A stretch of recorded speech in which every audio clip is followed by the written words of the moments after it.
The gunshot echoed through the Colorado mountains like thunder, and Colt Zimmerman froze in his saddle, his hand instinctively moving to the rifle strapped to his horse. He had been tracking a wounded elk for the better part of the afternoon, but that sound had not come from any animal. That was the crack of a pistol, sharp and deliberate, and it came from somewhere up the ridge where the pine trees grew thick, and the rocks jutted out like broken teeth against the September sky of 1878. Colt urged his horse forward, his heart pounding in his chest as he navigated the narrow trail that wound up through the aspens. The leaves were just beginning to turn gold, and they shimmered in the fading sunlight like coins scattered across the forest floor. He had come up to these mountains from North Platte, Nebraska, 3 days ago, seeking solitude and game to bring back to town. But now every instinct he possessed told him something was terribly wrong. Another sound reached his ears, fainter this time, a cry that might have been human or might have been the wind. Colt kicked his horse into a faster pace, ducking under low branches and guiding the animal around boulders until he crested the ridge and saw her. She was crumpled against a rock face, her skirt spread around her like a dark flower, and even from 20 yards away, Colt could see the blood. It stained the front of her white blouse, spreading across the fabric in a crimson bloom that made his stomach clench. He was off his horse before he even realized he had dismounted, his boots hitting the ground hard as he ran toward her. "Madam," he called out, dropping to his knees beside her. "Madam, can you hear me?" Her eyes fluttered open, and Colt found himself looking into the most striking green eyes he had ever seen. They were clouded with pain, but there was a fierce intelligence behind them, a will to survive that struck him like a physical blow. She was young, probably no more than 22 or 23, with dark hair that had come loose from its pins and framed a face that would have been beautiful if not for the paleness of her skin and the way her lips trembled. "He shot me," she whispered, her voice barely audible. "My brother shot me." Colt pressed his hand against the wound in her side, feeling the warm wetness of blood seeping between his fingers. The bullet had entered just below her ribs on the left side, and he could not tell if it had gone clean through or was still lodged inside her. Either way, she was losing blood fast, and they were miles from any town or doctor. "I need to stop this bleeding," he said, keeping his voice calm even though panic clawed at his throat. "This is going to hurt, but I have to apply pressure." She nodded, her teeth clenching as he pressed harder against the wound. A strangled sound escaped her throat, but she did not cry out. Colt fumbled with his saddlebag, pulling out a clean shirt he had packed and wadding it up against her side. "What's your name?" he asked, trying to keep her conscious and focused. "Grace," she managed. "Grace Fletcher." "I'm Colt Zimmerman." "Grace, I need you to hold this against your wound while I get some bandages. Can you do that for me?" Her hand, trembling and weak, came up to press against the makeshift bandage. Colt moved quickly, pulling out the roll of cloth he kept for emergencies, and a flask of whiskey that he hoped would be enough to clean the wound. He had seen men die from infection more often than from the bullet itself, and he was not about to let this woman become another casualty of the wild mountains. "Your brother," Colt said as he worked, cutting away the bloody fabric of her blouse to expose the wound. "Where is he now?" Grace's eyes darted toward the trees, fear flickering across her face. "He rode off. He thought I was dead." The wound was worse than Colt had hoped but better than he had feared. The bullet had gone through, exiting out her back, which meant he would not have to dig it out. But the bleeding was significant, and he needed to pack both sides of the wound quickly.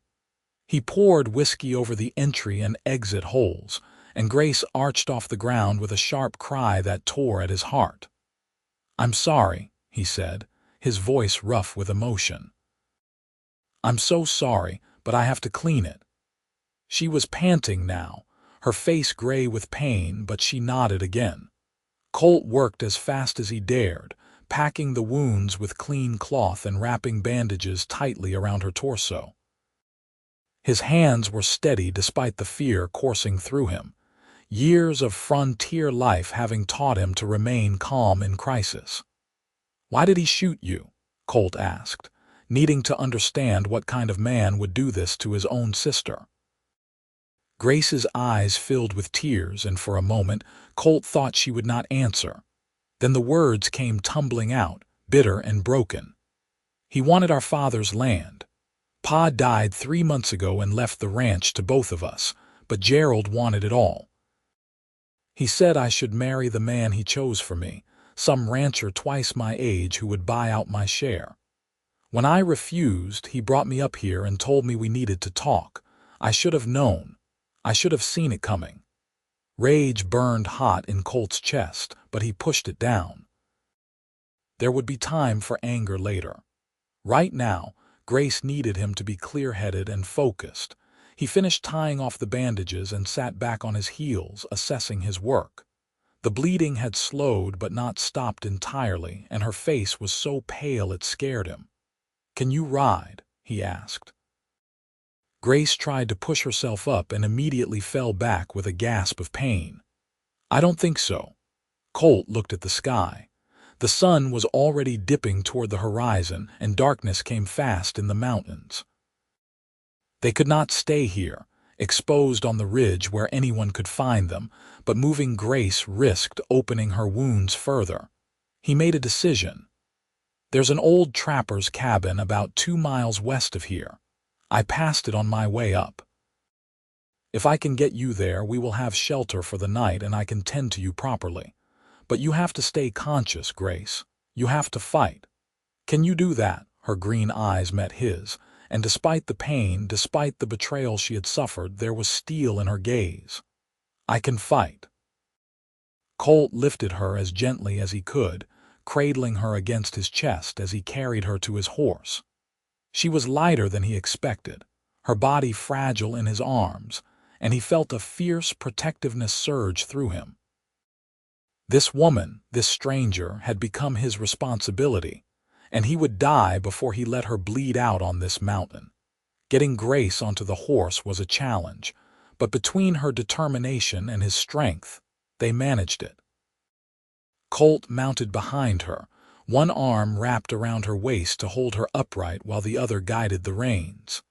He kept his horse to a walk, every jolt and movement making Grace gasp with pain, but she did not complain. She leaned back against his chest, and Colt could feel how cold she was getting, the shock and blood loss stealing the warmth from her body. "Talk to me," he said as they rode. "Tell me about your ranch." Grace's voice was weak, but she spoke. "It's in the valley about 30 miles south of here. My father built it from nothing, carved it out of the wilderness with his own 2 hands. We have cattle, good grazing land, a creek that runs year-round. It was supposed to be my future, mine and Gerald's together. I never imagined he would hate me enough to kill me for it."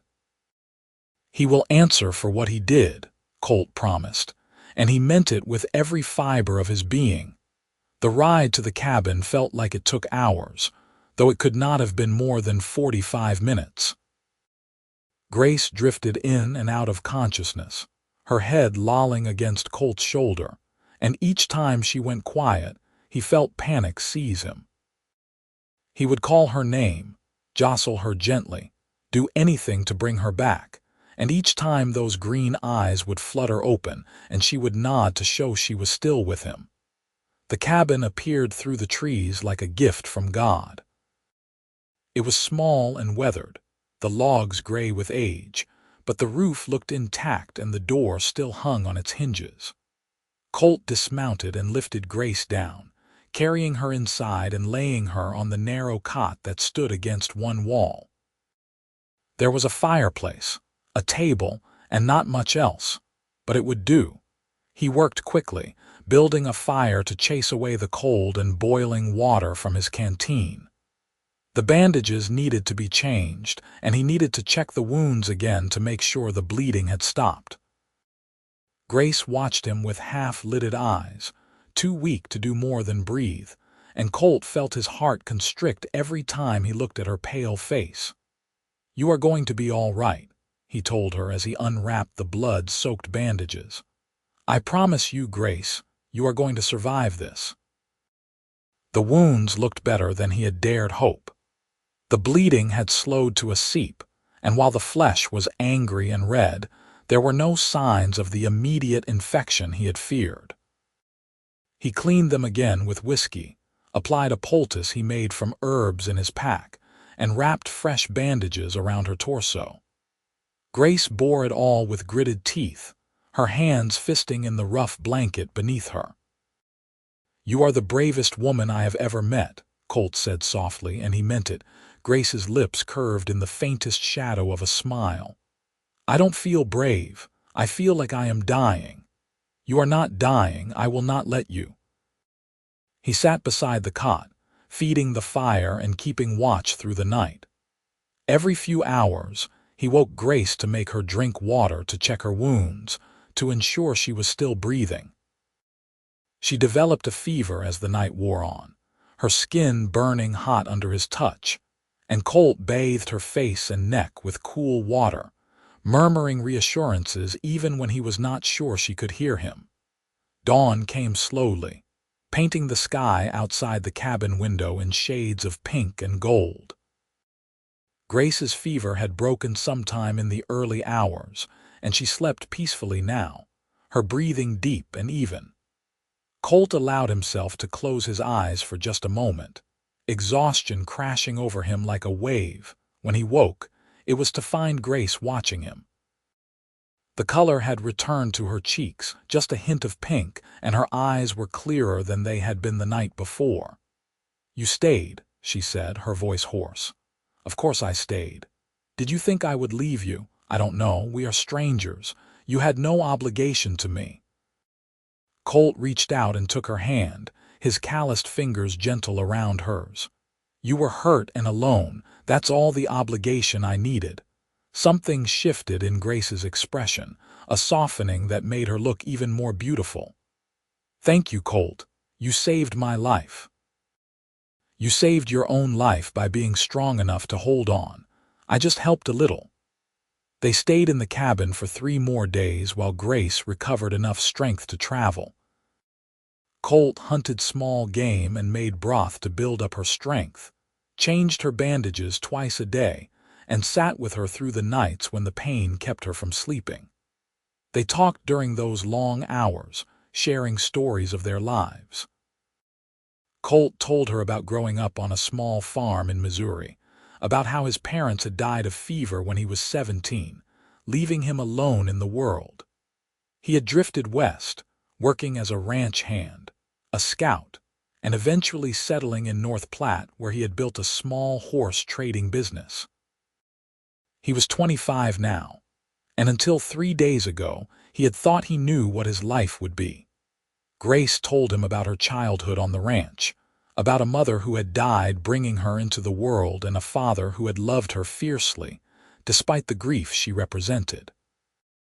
Gerald had always been jealous of their father's affection, had always felt he deserved more simply because he was the son.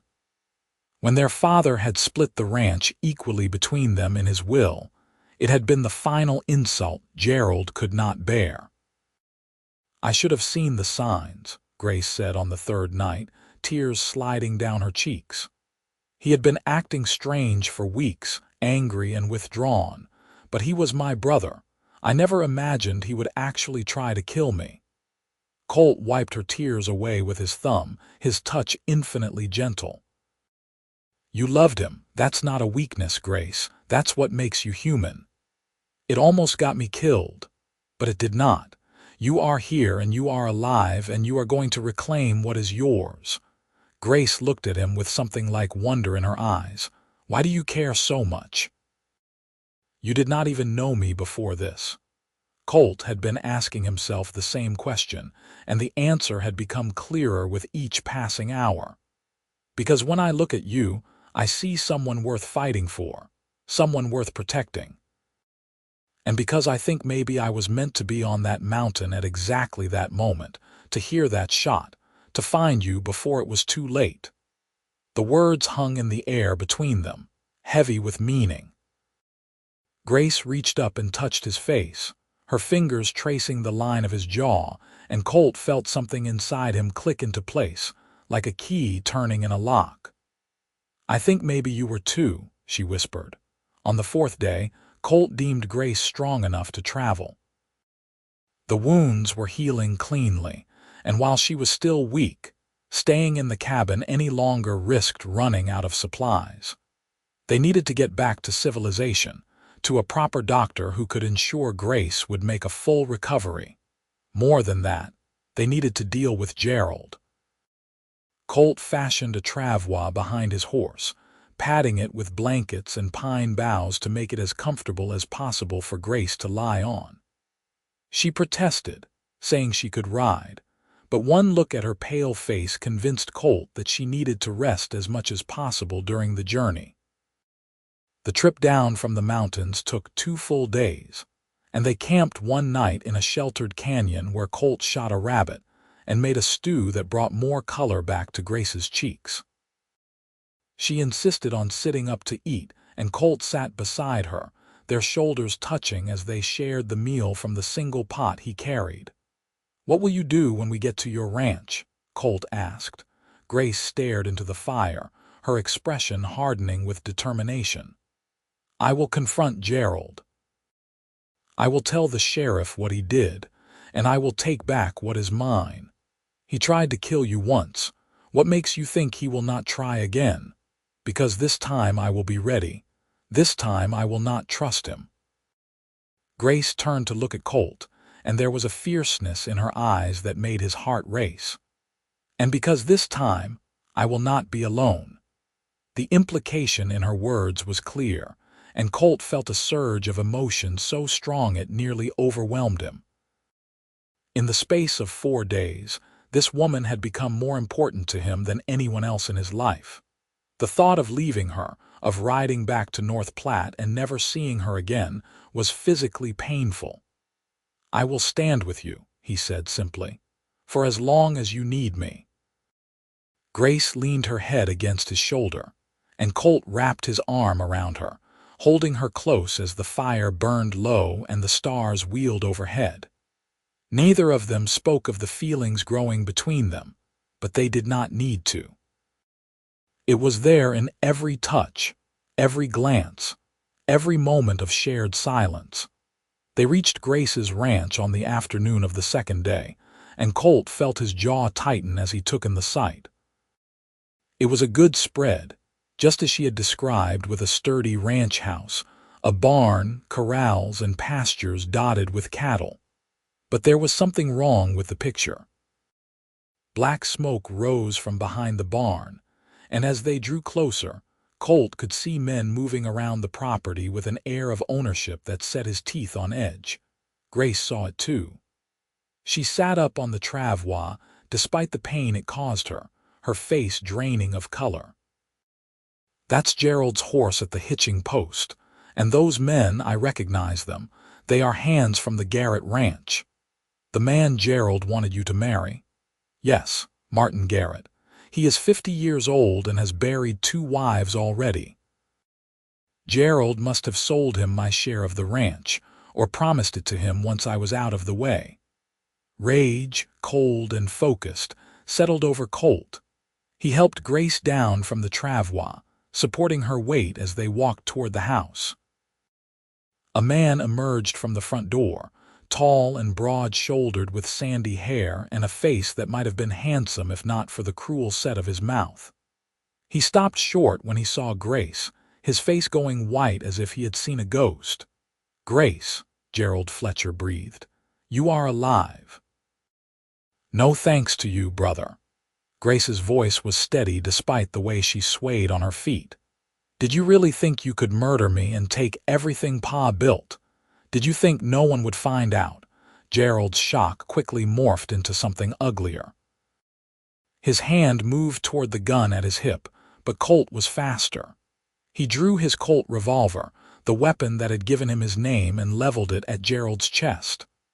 "I would not do that if I were you," Colt said, his voice deadly calm. More men emerged from the barn, 6 of them, all wearing the rough clothes of ranch hands and all armed. They spread out in a loose semicircle, their hands hovering near their weapons. Colt could feel the situation spiraling toward violence, could feel the tension crackling in the air like lightning before a storm. "Who are you?" Gerald demanded, his eyes darting between Colt and Grace. "I'm the man who found your sister bleeding out on the mountain. The man who kept her alive while you rode back here to claim your blood money." Colt took a step forward, putting himself between Grace and her brother. "And I'm the man who is going to make sure you answer for what you did." An older man pushed through the ranch hands, his weathered face set in lines of concern. "Miss Grace, is that really you? We heard you had died in an accident up in the mountains." Grace recognized him, her face softening slightly. "Tom, yes, it's me, and it was no accident. Gerald shot me and left me to die." Shock rippled through the gathered men. Tom's face hardened, and several of the ranch hands took a step back, clearly wanting no part of whatever was unfolding. Gerald saw his support crumbling and made a desperate play. "She is lying," he shouted. "She has been gone for days, probably shacked up with this drifter, and now she comes back with wild stories to try to steal my inheritance." "Your inheritance?" Grace's voice rose with fury, and Colt could feel her trembling with more than just weakness. "Pa left the ranch to both of us, Gerald. You were not satisfied with half, so you tried to kill me for the rest." "You have no proof," Gerald snarled. "I have the bullet wound in my side. I have the testimony of the man who saved my life. And I have the truth." Grace pulled away from Colt's support, standing on her own despite the pain it clearly caused her. "I am going to the sheriff, Gerald. I am going to tell him everything. And you are going to hang for attempted murder." The word hang seemed to snap something in Gerald. His face twisted with rage and fear, and his hand closed around his gun. Colt was already moving, shoving Grace behind him as Gerald's weapon cleared leather. The 2 shots came almost simultaneously, the sound deafening in the quiet ranch yard. Colt felt the bullet tug at his sleeve, a near miss that would have killed him if he had been a fraction slower. Gerald was not so lucky. Colt's bullet took him in the shoulder, spinning him around and dropping him to the ground. The gun fell from Gerald's fingers, and he clutched at his wounded shoulder, blood seeping between his fingers. The ranch hands had their weapons drawn now, but Tom stepped forward, his own gun pointed at Gerald rather than at Colt. "That's enough. Miss Grace, are you all right?" Grace was shaking, tears streaming down her face, but she nodded. "I'm all right, Tom, thank you." "Someone ride for the sheriff," Tom ordered, "and someone get the doc. Looks like we have got 2 people who need tending." The next few hours passed in a blur. The doctor arrived before the sheriff, a gruff older man who examined Grace's wounds and pronounced Colt's field medicine to have saved her life. He rebandaged her properly, gave her laudanum for the pain, and ordered her to bed rest for at least 2 weeks. Then he turned his attention to Gerald, digging out Colt's bullet and patching him up with far less gentleness than he had shown Grace. The sheriff came as the sun was setting, a lean man with iron-gray hair and sharp eyes that missed nothing. He listened to Grace's story, examined her wounds, took statements from Colt and Tom and several of the ranch hands who had seen Gerald return alone from the mountains and announce his sister's death. By the time darkness fell, Gerald Fletcher was in chains in the back of the sheriff's wagon, headed for the jail in the nearest town to await trial. "You will need to come testify," the sheriff told Grace. "Both of you. This is attempted murder and the judge will want to hear everything." "We will be there," Grace promised. After everyone had left, after the ranch hands had returned to their bunkhouse, and the house had fallen quiet, Colt found Grace sitting on the porch of the ranch house. She had changed into a clean dress and her hair was brushed and pinned up, but she looked exhausted, wrung out by the day's events. "May I sit?" Colt asked. "Please." He settled beside her on the porch steps, close enough that their shoulders almost touched. The night was cool, filled with the sound of crickets and the distant lowing of cattle. It should have been peaceful, but Colt could feel the weight of everything unsaid hanging between them. "What will you do now?" Grace asked softly. Colt had been asking himself the same question. His business was in North Platte, his life such as it was. But the thought of leaving Grace, of riding away from this ranch and never seeing her again, was unbearable. In the space of a week, she had become essential to him, as necessary as breathing. "That depends," he said carefully. "On what?" "On whether you want me to stay." Grace turned to look at him, and in the moonlight her eyes shone with unshed tears. "I don't want you to feel obligated to me, Colt. You saved my life, and I will be grateful for that until the day I die, but I will not trap you here out of some sense of duty." Colt reached out and took her hand, lacing his fingers through hers. "Is that what you think this is? Duty?" "I don't know what to think. Everything has happened so fast, and I am still trying to understand how my own brother could do what he did. How do I trust my own feelings when I was so wrong about Gerald? Grace, look at me." Colt waited until her eyes met his. "From the moment I found you on that mountain, bleeding and broken, you have been the strongest, bravest, most remarkable person I have ever known. You did not give up. You did not let the pain or the betrayal destroy you. You fought, and you survived, and you stood up to the man who tried to kill you. I am not here out of duty. I am here because in 7 days you have become more important to me than anything else in my life. I am here because I think I am falling in love with you, and I cannot imagine riding away and never seeing you again." The words hung in the air between them, and Colt held his breath, waiting for her response. Grace's tears spilled over, tracking down her cheeks, but she was smiling, a tremulous, beautiful smile that made Colt's heart soar. "I think I am falling in love with you too," she whispered. "I think maybe I started falling that first moment, when you knelt beside me and promised you would not let me die. You were a stranger, but you cared more about me in that moment than my own brother ever did." Colt cupped her face in his hands, his thumbs wiping away her tears. "I want to stay, Grace. I want to help you run this ranch, build a life here with you, but only if that's what you want too." "It is what I want," Grace said, and then she closed the distance between them and kissed him. It was a gentle kiss, tender and sweet, filled with promise and hope. Colt wrapped his arms around her carefully, mindful of her injuries, and Grace melted against him with a sigh. When they finally pulled apart, both of them were breathless, and Colt could not stop smiling. "We will do this right," he said.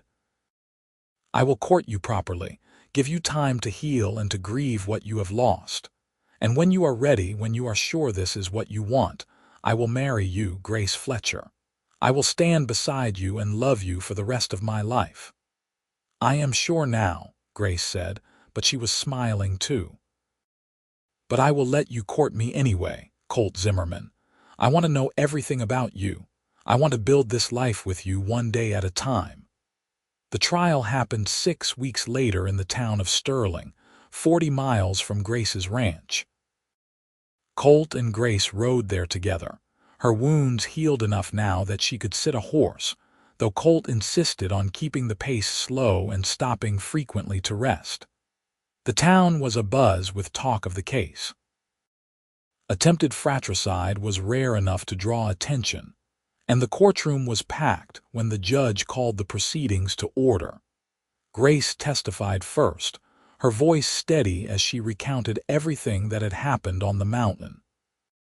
She described how Gerald had lured her up there under the pretense of discussing the ranch, how he had pulled his gun and shot her without warning, how he had left her to bleed out alone.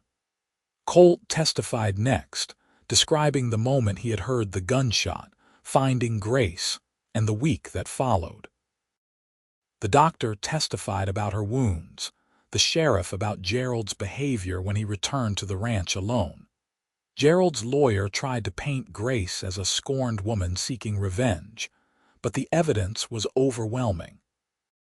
The jury deliberated for less than 2 hours before returning with a guilty verdict on the charge of attempted murder. The judge sentenced Gerald to 15 years in the territorial prison, and as the bailiff led him away in chains, he looked at Grace one last time. "I am sorry," he said, and for a moment Colt thought he saw genuine remorse in the man's eyes. "I am sorry for all of it."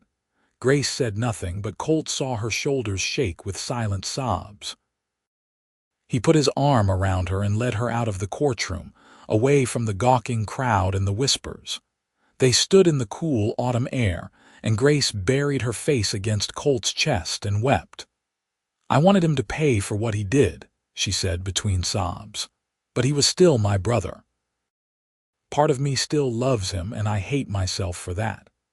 "Do not hate yourself for having a heart," Colt said gently. "That is what separates you from him, Grace. You can love and forgive even when it hurts. That is not a weakness." They stayed in Sterling that night at a modest hotel, taking separate rooms to maintain propriety. But Colt knocked on Grace's door after supper, and they sat together in her room, talking until late into the night. Grace told him more stories about her childhood, about the good memories she had with Gerald before jealousy and greed had poisoned him. Colt listened and held her hand, offering comfort simply by being present. "I want to move forward," Grace said as the clock struck midnight. "I want to focus on the ranch, on building a future on us. I do not want to spend the rest of my life dwelling on what Gerald did." "Then we will move forward together," Colt promised. They returned to the ranch the next day, and Colt threw himself into learning everything he could about running a cattle operation. Tom, the foreman, became his teacher and friend, showing him the ins and outs of the business. Colt proved to be a quick study, his years of working with horses translating well to managing cattle. Within a month, he had earned the respect of the ranch hands, and within 2 months, he was making decisions alongside Grace as if he had been born to it. But it was not just the ranch that occupied Colt's time. True to his word, he courted Grace with a dedication and romance that left her breathless. He brought her wildflowers from the meadows, cooked her dinners over the fire, and took her on long rides through the valley as her strength returned. They talked for hours about everything and nothing, learning each other's hopes and dreams, fears and regrets. On a crisp November evening, as the first snow began to fall, Colt took Grace up to a hilltop overlooking the ranch. He had packed a picnic, complete with a bottle of wine he had ridden all the way to Sterling to purchase, and they sat on a blanket watching the sun set in a blaze of orange and gold.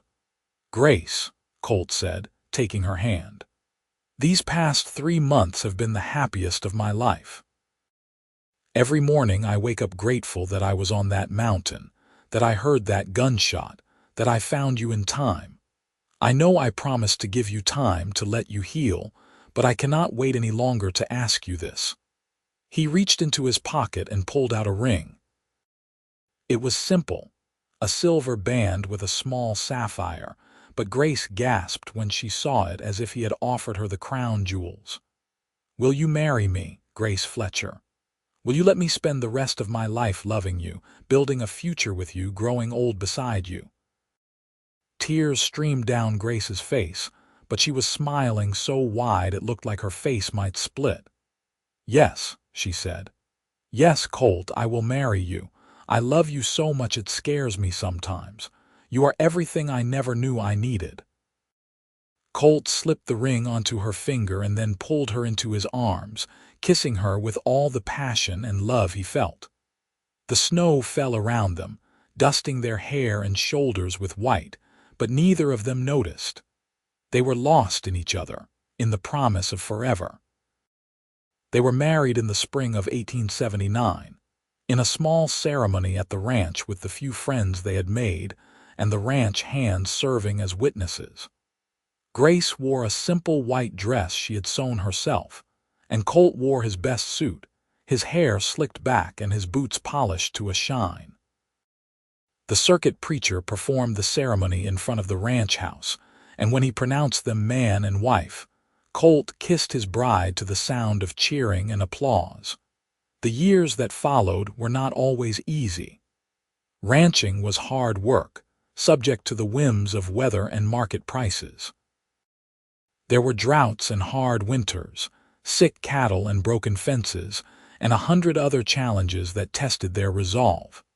But through it all, Colt and Grace stood together, their love growing deeper and stronger with each passing season. They expanded the ranch, buying up neighboring land and increasing their herd. Colt proved to have a gift for horse breeding, and soon the Zimmerman Ranch, as it came to be known, was famous for producing some of the finest horses in Colorado. Grace managed the books and the household with the same fierce intelligence that had first captivated Colt, and together they built something that would have made her father proud. In the winter of 1880, Grace discovered she was pregnant. She was both terrified and overjoyed, and Colt nearly drove her mad with his constant worrying and fussing. He insisted she rest more, hired a woman from town to help with the heavy housework, and hovered over her like a mother hen. Grace tolerated it with good humor, knowing it came from love. Their son was born in June of 1881, a healthy boy with Colt's dark hair and Grace's green eyes. They named him Samuel, after Grace's father, and Colt thought his heart might burst with pride the first time he held his son in his arms. He looked at Grace, radiant despite her exhaustion, and knew that this was what he had been searching for his whole life without even knowing it. Not just love, but family, belonging, a place to call home. Samuel was followed by a daughter 2 years later, whom they named Emma, and then another son, William, in 1886. The ranch house rang with the sound of children's laughter, and Colt often found himself stopping in the middle of his work to watch Grace with their children, marveling at how lucky he was. Life was not perfect. They received word in 1884 that Gerald had died in prison, stabbed in a fight with another inmate. Grace wept for the brother she had loved and lost long before his actual death, and Colt held her through her grief. They talked about forgiveness and family, about how people could lose their way, and Grace said a prayer for Gerald's soul, hoping he had found peace at last. There were other losses, too. Tom, the faithful foreman, passed away in 1888 from a heart ailment, and his funeral was attended by half the county. Colt gave the eulogy, speaking of Tom's loyalty and friendship, and afterwards he and Grace visited Tom's grave often, bringing flowers and keeping the plot tidy. But there were far more joys than sorrows. Samuel grew into a strong, capable young man who loved ranching as much as his father. Emma was bright and spirited, with a love of books and learning that had Grace and Colt discussing sending her back east for schooling when she was old enough. William was still young, but showed signs of having his father's way with horses, spending hours in the corrals watching the animals and learning their ways. On a warm summer evening in 1890, Colt and Grace sat on the porch of their ranch house, watching the sun set over the valley they had built their life in. Samuel was out checking the herd. Emma was inside reading to William, and for a moment, everything was peaceful and perfect. "Do you ever think about that day?" Grace asked, leaning her head against Colt's shoulder. "The day Gerald shot me." "Sometimes," Colt admitted. "Usually when I wake up in the middle of the night and reach over to make sure you are still there beside me." Grace took his hand, her fingers intertwining with his. "I used to have nightmares about it, about bleeding out alone on that mountain, about dying without anyone knowing what happened to me, but I have not had that dream in years. Why do you think that is? Because I am not alone anymore. I have you and our children and this life we have built. Gerald took so much from me that day, but he also gave me something, even if he did not mean to. He put me on that mountain at exactly the right moment for you to find me, and finding you was the best thing that ever happened to me." Colt wrapped his arm around his wife, pulling her close. They had been married for 11 years, had weathered storms both literal and figurative, had built a family and a legacy. And yet, sitting there on the porch with Grace in his arms, Colt felt the same surge of love and wonder he had felt that first night in the trapper's cabin when he had promised to keep her alive. "I love you, Grace Zimmerman," he said. "I loved you from the moment I saw your green eyes looking up at me from that mountain. I loved you when you were broken and bleeding, and I love you now, strong and whole and more beautiful than ever. I will love you until my last breath and beyond." Grace turned in his arms and kissed him, a kiss filled with 12 years of shared history, of passion and partnership, of love that had been forged in blood and pain and had emerged stronger than steel. "And I love you, Colt, my cowboy, my savior, my husband, my home. Thank you for hearing that shot. Thank you for not riding away. Thank you for choosing me." "Choosing you was the easiest thing I ever did," Colt said. As the stars began to appear in the darkening sky, they sat together in comfortable silence, watching the land they had built together stretch out before them. The ranch was thriving, their children were healthy and happy, and they had decades ahead of them to continue building their life together. Inside the house, Emma's voice rose in a silly song that made William giggle, and a moment later, Samuel's horse could be heard returning to the barn. The sounds of family, of home, of a life well lived surrounded them like a warm blanket. Colt thought back to that September day in 1878 when a single gunshot had changed the course of his life. He thought about how close he had come to never meeting Grace, to riding right past that ridge, to missing the sound that would lead him to his future. It had been chance or fate or divine intervention, he did not know which, but whatever it was, he was grateful for it every single day. "What are you thinking about?" Grace asked, noticing the faraway look in his eyes. "I am thinking about how one moment can change everything. How hearing a gunshot from miles away led me to the love of my life. How being in the right place at the right time gave me a family, a home, a purpose. I am thinking about how grateful I am for all of it, even the painful parts, because they led me here to you." Grace smiled, that same beautiful smile that had first captured his heart when she was bleeding out against a mountain rock face. "We were both in the right place at the right time. You saved my life, but I think maybe I saved yours too. We saved each other." "Yes," Colt agreed, kissing her forehead. "We saved each other." As night fell completely and the first stars wheeled overhead, Colt and Grace remained on the porch, wrapped in each other's arms. Their story had begun with violence and betrayal, with blood on the mountain and death hovering close.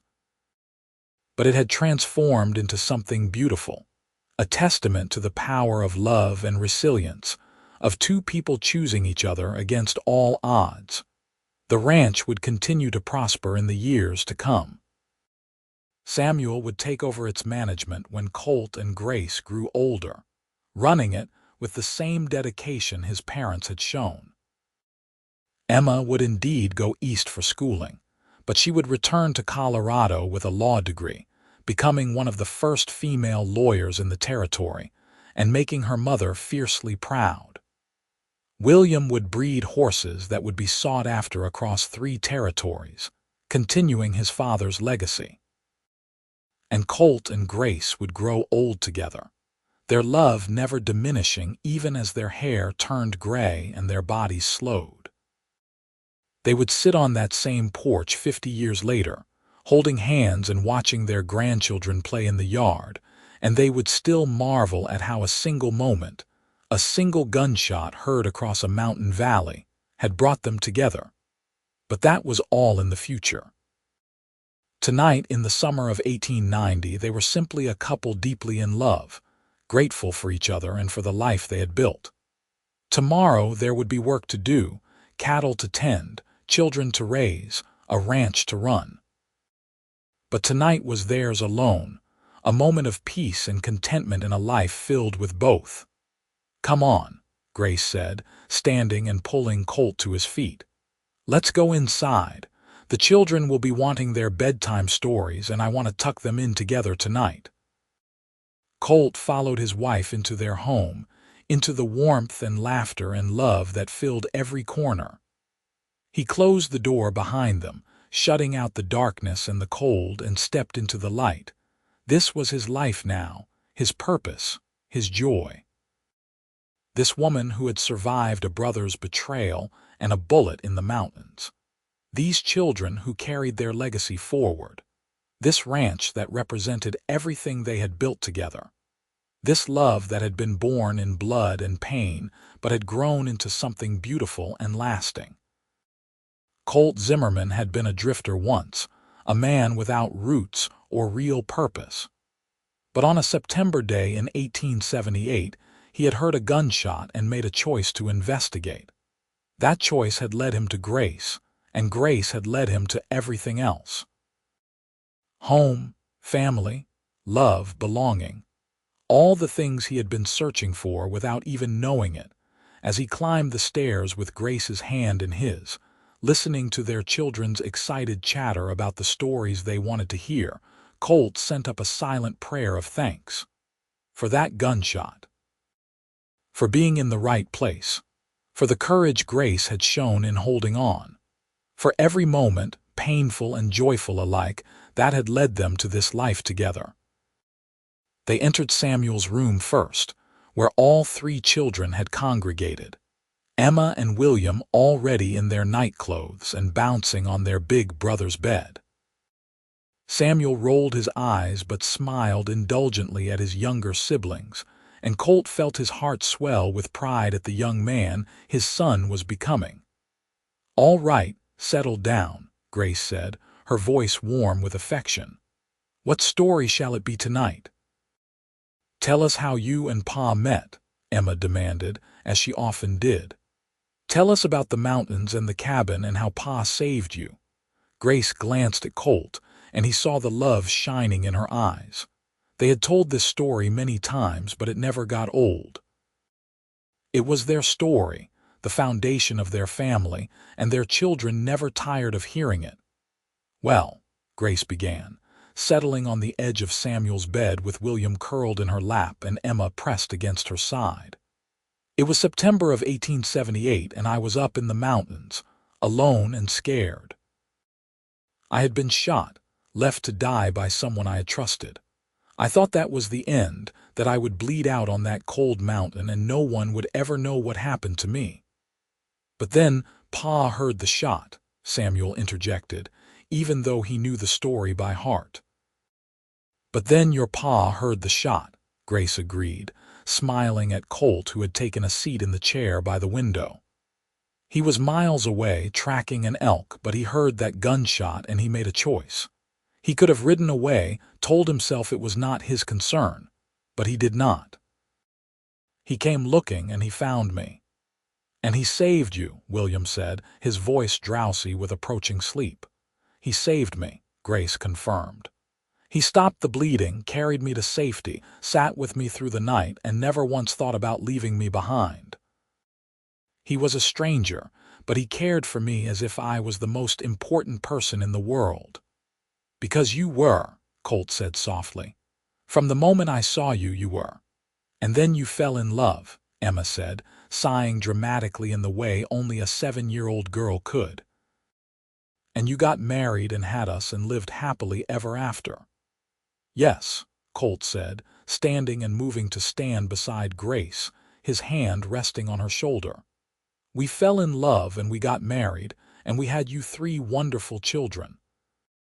And we are living happily ever after right now, this very moment." "That is a good story," William mumbled, his eyes already closing. "It is a true story," Grace said, kissing the top of his head. "And the best part is that it is not over yet. We get to keep living it every single day." They tucked the children into their respective beds, kissing foreheads and pulling up blankets, whispering good nights and I love yous. Then Colt and Grace retired to their own room, the room they had shared for 11 years of marriage, the room where their children had been born, the room that was the heart of their home. Grace sat at her dressing table, unpinning her hair and brushing it out, and Colt watched her from the bed, still marveling that this woman was his wife. She caught his eye in the mirror and smiled. "What are you looking at?" "The most beautiful woman in the world, the strongest woman I know. The love of my life." Grace set down her brush and came to the bed, sliding under the covers and into Colt's waiting arms. They lay together in the darkness, her head on his chest, his hand stroking her hair, listening to each other breathe. "You think we will always be this happy?" Grace asked. "I think we will have our share of sorrows," Colt said honestly. "Life is not without pain, but yes, I think we will always have what we have right now. Love, family, each other. As long as we have that, we can weather anything." "I believe that too," Grace said. She tilted her head up to kiss him, and Colt lost himself in the taste of her, in the familiar comfort of her body against his, in the knowledge that they had a lifetime of nights like this ahead of them. They made love slowly, tenderly, with the practiced ease of 2 people who knew each other's bodies as well as their own. And afterwards, wrapped in each other's arms, they drifted off to sleep to the sound of crickets outside the window and the occasional low of cattle in the distance. Years continued to roll by like the turning of seasons. The ranch prospered beyond even Colt and Grace's wildest dreams. They weathered the harsh winter of 1891, the drought of 1893, and the economic panic that gripped the nation that same year. Through it all, they stood together, their partnership unshakable. In 1895, when Grace was 40 years old and Colt was 42, she surprised them both by becoming pregnant again.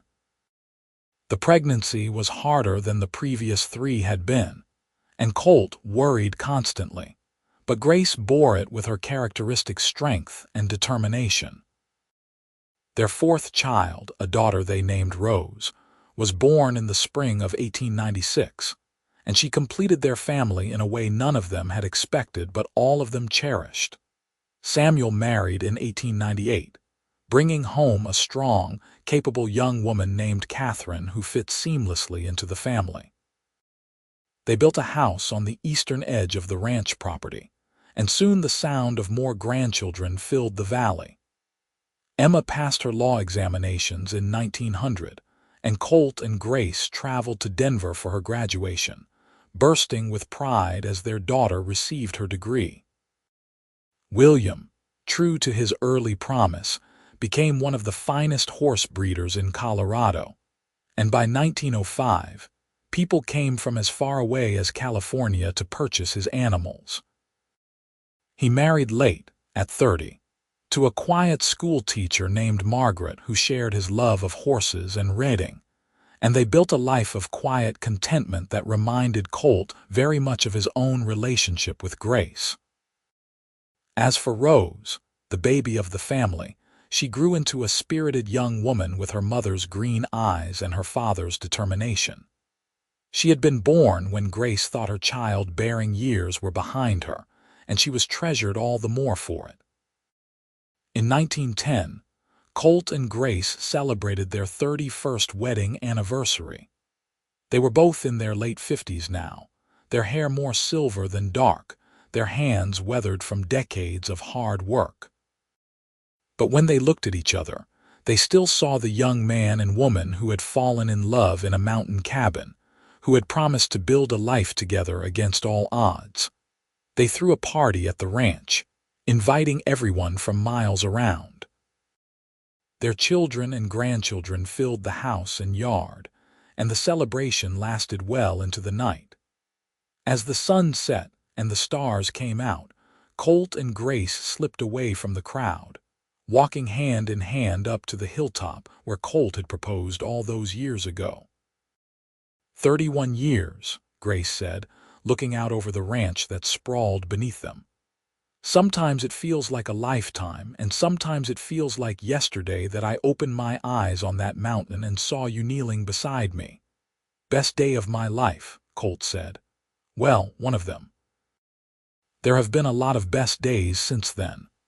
Our wedding day, the births of our children, the day Samuel brought Catherine home, Emma's graduation, William's first major horse sale. Every day with you has been the best day. Colt pulled Grace into his arms, holding her close the way he had held her that first night in the cabin, the way he had held her through 1,000 nights since. I would not change a single thing, not the hard times, not the sorrows, none of it. Because it all led to this, to us, to the family we have built and the life we have shared. Neither would I, Grace whispered. You saved my life on that mountain, Colt. But more than that, you gave me a reason to live it. You gave me love and family and purpose. You gave me everything. We gave each other everything, Colt corrected gently. That is what love is, Grace. It is not one person saving another. It is two people choosing each other every single day through good times and bad. It is building something together that neither of you could have built alone. They stood on the hilltop as the last light faded from the sky. Two people who had been strangers once, brought together by tragedy and transformed by love. Below them, their family celebrated, the sound of laughter and music drifting up on the evening breeze. This was their legacy, not just the ranch or the land or the horses, but the family they had created, the love they had nurtured, the life they had built from the ashes of betrayal and pain. As they made their way back down the hill toward the light and warmth of home, Colt thought once more about that September day in 1878. He thought about the choice he had made to investigate a gunshot, to stop and help a wounded stranger, to stay when he could have left. It had seemed like a small thing at the time, but it had changed everything. That is how life works, Colt thought. It is not the big, dramatic moments that define us, but the small choices we make every day.